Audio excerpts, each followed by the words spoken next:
Mamlakatimiz rahbari mana shu tashrif doirasida ham sammit va bundan tashqari Amerika Qo'shma Shtatlari prezidenti Donald Tramp bilan alohida uchrashuv, shuningdek Amerika Qo'shma Shtatlari savdo vaziri bilan ham hamkorlik aloqalari borasida uchrashdilar.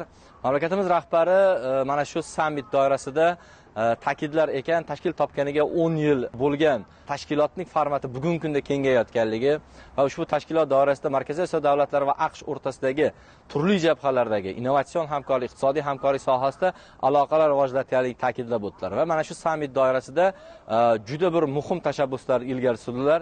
Xususan ushbu tashabbuslarga to'xtaladigan bo'lsak, mamlakatimiz rahbari ilgari surgan ilk tashabbus mana shu tashkilot doirasida doimiy faoliyat yuritadigan maxsus kotibiyat tashkil qilish va mana shu kotibiyat faoliyatini muvofiqlashtirish bo'yicha nizomlarni ishlab chiqish.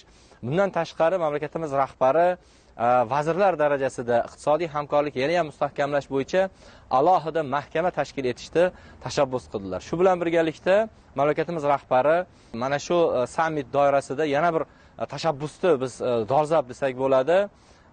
Ayniqsa mana shu Amerika Qo'shma Shtatlari faoliyatini mintaqada savdo yo'llari bilan bog'lash, xususan Janubiy Osiyo, Kavkaz mintaqasiga olib boradigan transport, logistika yo'nalishlarida AQShda ham faol ishtirok etishini chorlash bo'yicha tashabbusni ilgari surdilar.